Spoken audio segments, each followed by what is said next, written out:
नमस्कार, न्यूज़ नगर से मैं लक्ष्मीनारायण लक्ष्य। हमारे सामने एक ऐसी शख्सियत मौजूद हैं जो वार्ड नंबर 7 वार्ड नंबर 7 से 3 बार पार्षद रह चुके हैं और चौथी बार उनकी पुत्रवधू भी पार्षद चुनी गई। हम इनसे जानना चाहेंगे, रामजी लाल जी जो पार्षद साहब रहे हैं, सर अलवर का जो मेयर चुना जाएगा वो कैसा होना चाहिए? अलवर का जो मेयर चुना जाएगा, वैसे आपकी सीट जो है उसकी महिला रख दी गई है, लेकिन महिलाओं में भी देखा जाएगा कि महिलाओं में उदारता, योग्यता, ईमानदारी, पैसों से वैसे अपने भरपूर हो। ये नहीं कि आज खड़ा करो कल जाकर भ्रष्टाचार फैला दे। ऐसा भरा पूरा कोई महिला हो जो पढ़ी लिखी हो, जिसमें संजीदगी हो, सभ्यता हो बोलने की, ऐसी महिला को हो, चाहे किसी बीजेपी से आए चाहे कांग्रेस से आए, लेकिन वो उदार मना इस तरह की महिला चाहिए। जो डायरेक्ट इलेक्शन होता था उसका चेयरमैन का या जो मेयर का, तो वो सही था या ये सही है? डायरेक्ट होता था ना, मैं उसको अच्छा समझता हूँ, क्योंकि इसमें क्या होता है कि इसमें भ्रष्टाचार फैलता है। अगर जब चुनने के बाद में आज 5 उंगली बराबर नहीं होती, कोई पार्षद कैसा स्पष्ट बहुमत नहीं आता है किसी पार्टी, हाँ, तो फिर उसमें भ्रष्टाचार फैलता है। तो शहर की सबसे बड़ी समस्या क्या मानते हैं? शहर की सबसे बड़ी समस्या ये है कि सफाई सबसे पहली है, लाइट की व्यवस्था, शहर के गंदगी जो और सड़कों का है, अपनी बस जो चल रही हैं शहरी बस, वो चलनी चाहिए थी। कई बार कितने मनसूबे किए, आवारा मवेशी, गाय वगैरह, आवारा पशु हैं, इनका कोई कंट्रोल नहीं हो पाता, क्योंकि कंट्रोल जब होवे कि जिनकी मालिक हैं वो रोज़ाना सुबह छोड़ देते हैं, और अगर पकड़ भी ले जाते हैं तो खड़े रहते हैं, बीच में से रास्ते में छुड़ा ले जाते हैं।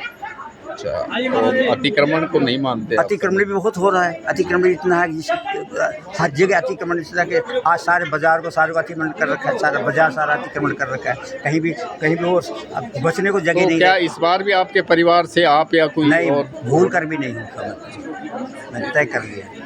5 साल हो गया, बहुत कुछ देख लिया। अब ये किसके लिए आरक्षित है? ये वार्ड किसके लिए आरक्षित है? ये महिला के नहीं, जनरल की। इसमें महिला भी खड़ी हो सकती है और जेंट्स मेल भी हो सकता है। जो आपके अनुसार अब तक के जो कार्यकाल में, चाहे पहली बार घनश्याम गुर्जर वो रहे थे मेयर, और उससे पहले चेयरमैन रहे थे बहुत सारे, तो किसका कार्यकाल ऐसा है कि जिसको लोग याद करते हैं? और वास्तविकता पूछो ना, तो वास्तविकता है अजय अग्रवाल की। अजय अग्रवाल भारतीय जनता पार्टी से खड़े हुए थे और मैंने उनको सपोर्ट भी किया था चुनाव में लड़ने के लिए। उन्होंने साफ कह दिया कि अगर मैं सभापति बन गया तो आप वार्ड का काम आप संभालेंगे। उन्होंने अपने उदार मना से जो कुछ विकास किया शहर का, लैट्रिन शौचालय जो बनवाए, शुरू कराए नहीं।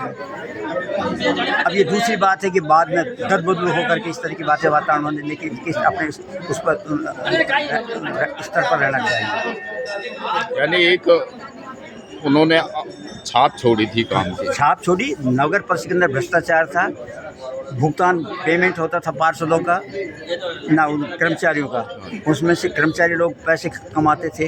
इन्होंने ऑनलाइन कर दिया बैंकों में, जिससे कि उन पैसे उनके डायरेक्ट उनके पैसे खाते जा रहे, 20-20 रुपये, 100 रुपये। अभी आपको क्या लगता है कि जो सत्ता में है, जो पार्टी बीजेपी, या जो सत्ता में नहीं है कांग्रेस, अब किसका बोर्ड बनेगा? अब तो सत्ता क्या, अब तो प्रशासन ने किया हुआ है। नहीं, किसका बोर्ड बन सकता है? जैसे आपको क्या लगा, रुझान क्या लग रहा है? अगर जैसे मेरा सुझाव है, जिस तरह से महिला सशक्तिकरण के हिसाब से भारतीय जनता पार्टी ने अपना कदम उठाया है, महिलाओं को आरक्षण देना, महिलाओं के लिए आगे से आगे उन्नति के लिए शिखर देना, महिलाओं का पेंशन बनवाना, और प्रसूति के लिए भी सब तरह से सुविधा, बच्चों की, स्टूडेंटों, छात्राओं के लिए, सबों के लिए सहूलियत दी जा रही है।